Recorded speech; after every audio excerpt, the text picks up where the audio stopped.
mi agradecimiento a Álvaro, al director del OCC, por darnos este espacio a la Fiscalía Española y bueno, por agradecerle también que me lo ha puesto realmente fácil, porque en realidad me ha adelantado mucho de lo que yo hoy iba a indicar, ¿no?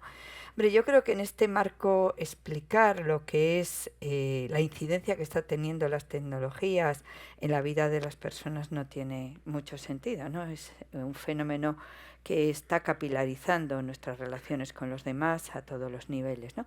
Y eso sin duda está contribuyendo pues al progreso de los pueblos y al desarrollo de la humanidad, sin lugar a duda.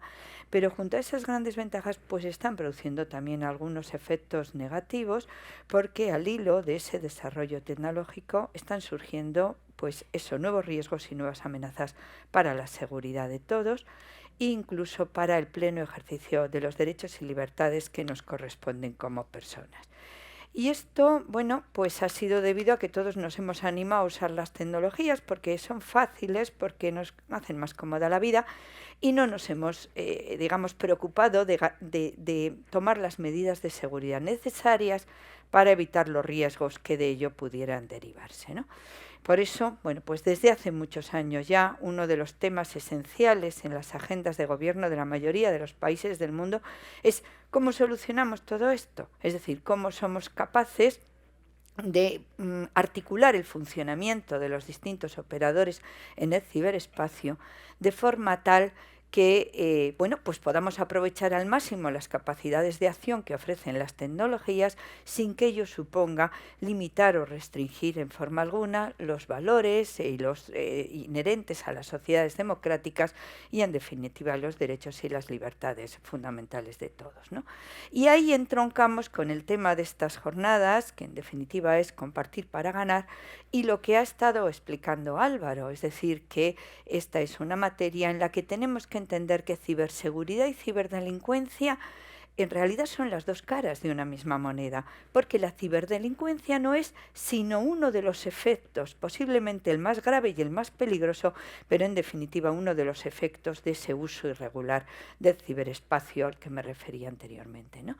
Y lo cierto, y simplemente por apuntar una nota en relación con lo que ha dicho Álvaro, que hay que tener en cuenta que cuando luchamos contra la ciberdelincuencia, no solamente actuamos contra los delincuentes, les sancionamos y protegemos a las víctimas, sino que la acción penal frente a la delincuencia en la red genera un efecto de prevención especial y general que es absolutamente esencial si queremos romper ese sentimiento de impunidad que yo creo que todos somos conscientes que se está produciendo en la red y al que indirectamente se refería Álvaro al hablar de esos mínimos porcentajes de respuesta, ¿no?, desde el punto de vista penal a estos comportamientos. Porque yo creo que todos somos conscientes, y esto es claro, que al hilo del desarrollo tecnológico han ido surgiendo conductas nuevas, eran impensables hace unos años y que ahí están y son capaces de dañar y muy gravemente bienes jurídicos necesitados de protección penal. El caso más claro, los ataques a los sistemas informáticos, ¿no?, que hace 20 años ni pensábamos en ellos. En otros casos, ¿a qué asistimos? A la evolución en la forma de planificar y ejecutar actividades delictivas. Delitos que antes se cometían de una forma, ahora se cometen de otra, porque los delincuentes aprovechan esas posibilidades de acción que ofrecen las tecnologías para realizar su actividad más cómodamente y con mayores resultados más positivos, ¿no?, y más beneficiosos para ellos. El caso clarísimo, las estafas, por ejemplo, ¿no?, que ahora se cometen a través de manipulaciones informáticas. Y claro, ¿y qué pasa de la investigación criminal? Yo creo que esto somos conscientes de que las tecnologías han revolucionado la investigación criminal, porque los ciberdelitos no se pueden descubrir a través de técnicas policiales tradicionales. Hay que meterse dentro de los sistemas para detectar las pruebas que necesitamos para poder actuar. Hay que usar las herramientas tecnológicas para investigar. Esto está claro. Y es bueno que usemos las herramientas tecnológicas para investigar. Ahora, hay que hacerlo con mucho cuidado porque son herramientas muy invasivas que tienen una gran capacidad de penetración y que si no se utilizan correctamente pueden suponer injerencias no justificadas en la privacidad, en la protección de datos o en el secreto de las comunicaciones. Entonces, en definitiva, el gran desafío al que se enfrentan los legisladores, los operadores jurídicos y los investigadores de medio mundo, o de todo el mundo entero, desde luego en España sí, y los de nuestro entorno próximo también, es decir, cómo resolvemos la necesidad de combinar esos dos grandes intereses. Es decir, por una parte, tenemos que ser muy eficaces frente a un fenómeno criminal preocupante que va más y que atenta contra intereses y bienes jurídicos muy, muy, muy sensibles, pero por otra parte tenemos que cuidar que eso se haga dentro de un marco adecuado, es decir, con respeto pleno a las garantías inherentes al Estado de Derecho. Es el gran desafío, ¿no? Al que además se añaden dos complejidades más de carácter general. Primero, que estamos ante un fenómeno vivo que evoluciona vinculado al desarrollo tecnológico y que continuamente nos enfrenta a nuevas situaciones. Y por otro lado, que además estamos ante un fenómeno, y lo explicaba Álvaro, de carácter transnacional. Cada Estado aislado frente a este problema no hace absolutamente nada. O nos coordinamos o estamos perdidos. Entonces, desde mi punto de vista, ¿cuál es, digamos, la respuesta del Estado de Derecho frente a esta situación? Se basa en esas tres grandes líneas de actuación que les señalo ahí. En primer lugar, es necesario que los ordenamientos jurídicos vayan evolucionando de forma muy ágil y muy eficaz para ofrecer soluciones a esas nuevas situaciones que se van produciendo constantemente. Pero ojo, no es bueno que esa evolución la haga cada país por su cuenta, atendiendo exclusivamente a las necesidades de una sociedad o de una comunidad concreta. Tenemos que buscar una armonización en esa evolución normativa. En definitiva, crear un lenguaje común que nos permita mejor trabajar juntos, porque estamos ante un fenómeno, como digo, de carácter transnacional. Segunda línea de actuación, cooperación. Hablaba mucho de ello Álvaro. Ojo, cooperación en dos niveles. Interno, cooperación de quienes trabajan en el ámbito de la ciberseguridad y los que actuamos contra los delincuentes en la red. Cooperación entre operadores jurídicos e investigadores. Cooperación entre los distintos cuerpos policiales. Cooperación con las entidades del sector privado. Y mucha ayuda y mucha colaboración de los ciudadanos. Miren, yo siempre digo lo mismo. Tenemos un gran puzzle, esto es como si fuera un gran puzzle, cada uno tenemos unas poquitas piezas, o somos capaces de juntarlas, de juntar conocimientos, de juntar habilidades, de juntar experiencias, o esta batalla no la vamos a ganar. Y luego, cooperación internacional, eso por supuesto, también se ha referido a ello Álvaro. Únicamente dos notas, que son dos noticias buenas, digamos. Recientemente se han aprobado esos dos documentos que ven ustedes ahí, cuyo objetivo es precisamente mejorar la cooperación internacional en la lucha contra la ciberdelincuencia. El primero, la normativa NIS, es una normativa para el ámbito de la Unión Europea, y el segundo protocolo adicional a la Convención de Budapest tiene un ámbito de aplicación muchísimo más amplio, porque en la Convención de Budapest son socios y son miembros activos países de los 5 continentes, concretamente 69 países del mundo, que estamos intentando ponernos de acuerdo para facilitar la investigación en la red, ¿no? Bueno, y luego el tercer parámetro, que no se me olvide, que es el más importante, porque lo he dicho ya. Es decir, vamos a ver, la verdad no se puede conseguir a cualquier precio, como tampoco a cualquier precio podemos luchar contra los ciberdelitos. A la lucha contra la delincuencia en la red, al igual que en el entorno físico, necesariamente tiene que ajustarse a ese respeto a los derechos fundamentales y a los valores inherentes al Estado de Derecho, porque si no nos perdemos y si no nos equiparamos a los delincuentes. Eso es lo que hay que hacer. Entonces, ¿qué está pasando en España? Bueno, yo iba a darles unos datos estadísticos, ya ha dado muchos Álvaro, con lo cual no voy a extenderme en ellos. Solamente quisiera darles algún dato apunte relacionado con nuestra propia información, la que tenemos en la Fiscalía.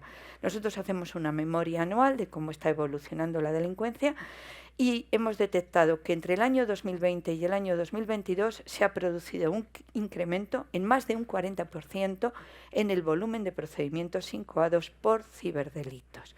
Yo creo confirma los datos que ha dado el director de la OCC. Efectivamente, los delitos que se dan con más frecuencia, que dan lugar a un volumen mayor de procedimientos, son las estafas, sin lugar a duda. El año pasado llegamos a un 80%, según nuestros cómputos. Pero ojo, esto me parece una idea importante. son los delitos que más se denuncian, no los que más se cometen. Ojo, hay una serie de actividades delictivas que no dan lugar a procedimientos judiciales, ni policiales, ni investigaciones, porque no afloran, porque no salen a la luz, y cuya cifra de crecimiento nos preocupa extraordinariamente. Particularmente hago referencia a los ataques a los sistemas informáticos, aunque es cierto que la implementación de la directiva NIS y la colaboración que ya hemos establecido entre unos y otros órganos poco a poco va produciendo sus frutos. Y el otro gran fenómeno criminal sobre el que yo quiero llamar la atención es el de los ataques contra la libertad sexual de los menores, que atacan un bien jurídico muy sensible y están incrementándose de una forma muy peligrosa, ¿no?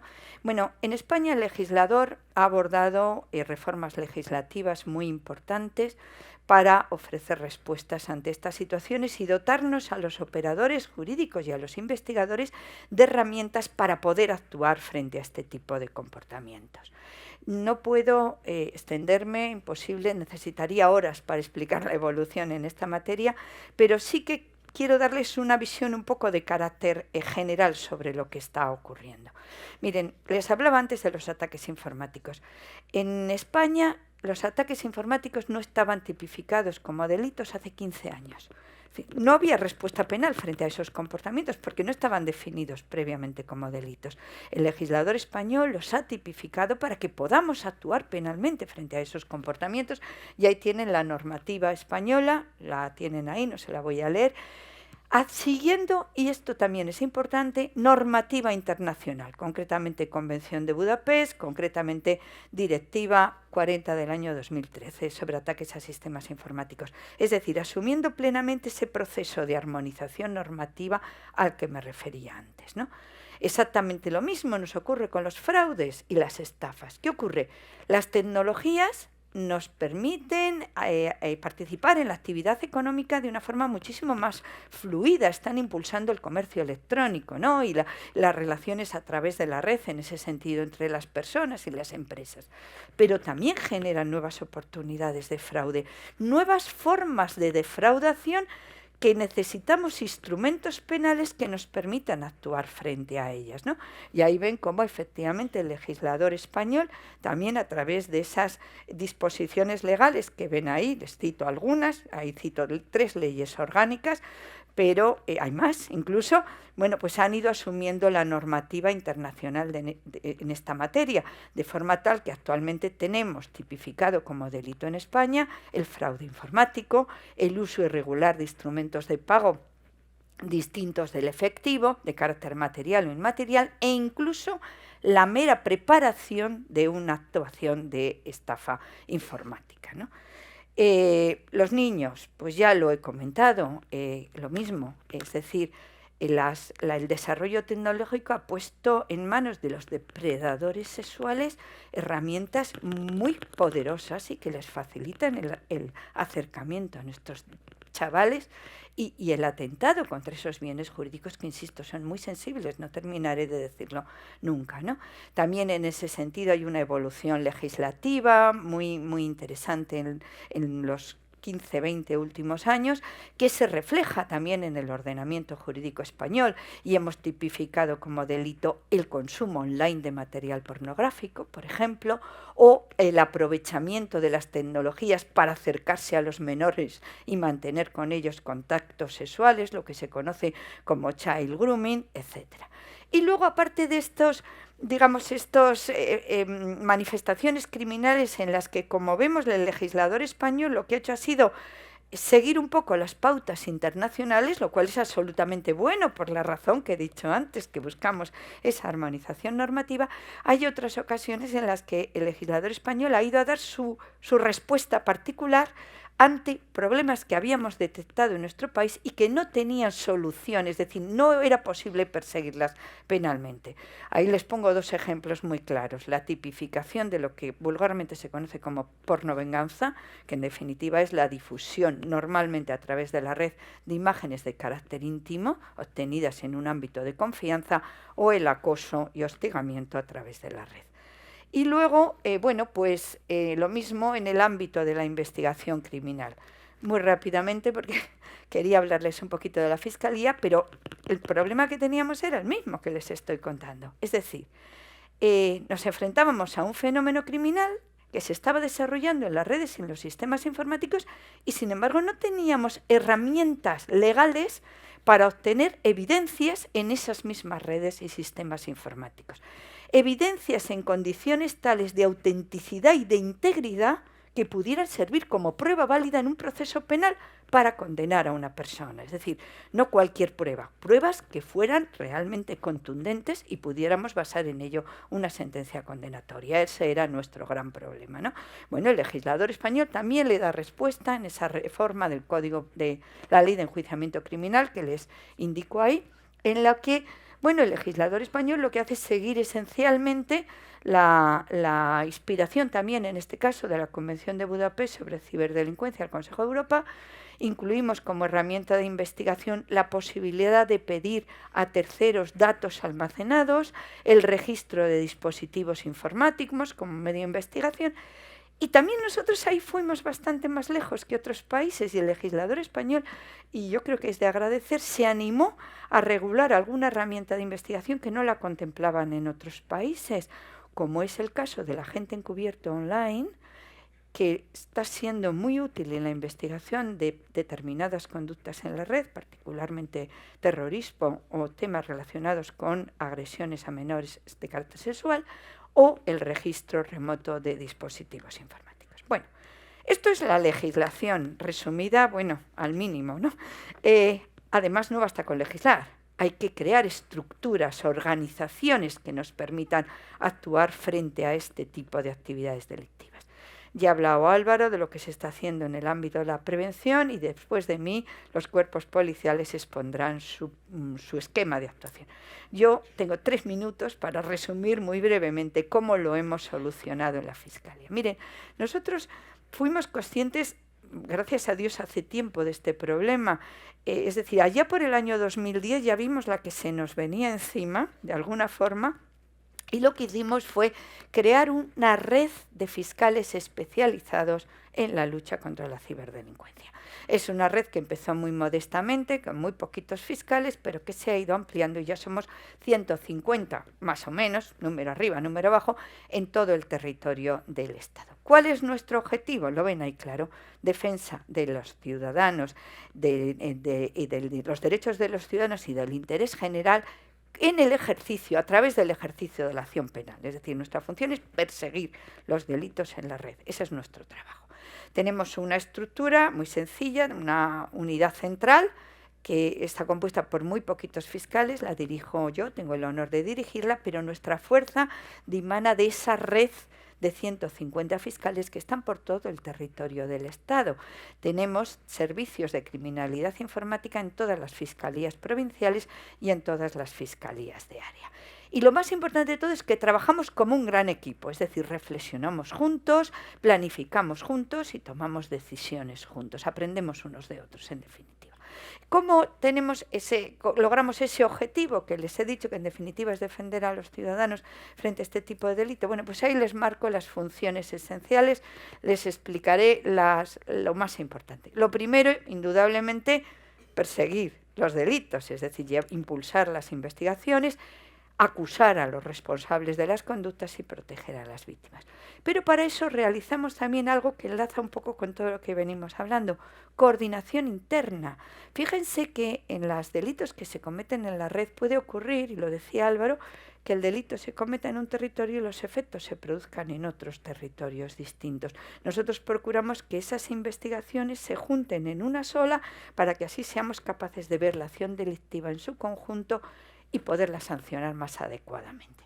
Luego vamos sentando las bases para la interpretación de los nuevos preceptos penales o procesales, es decir, esas nuevas normas, cómo hay que interpretarlas para garantizar que la ley se aplique por igual a todos los ciudadanos.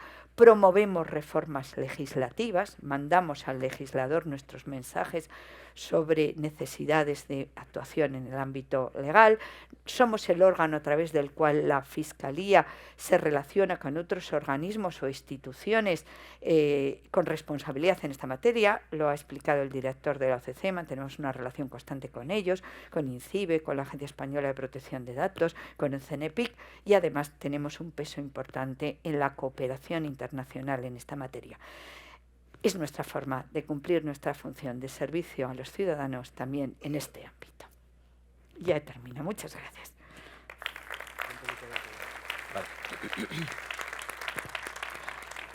María Elvira, muchísimas gracias por esta ponencia.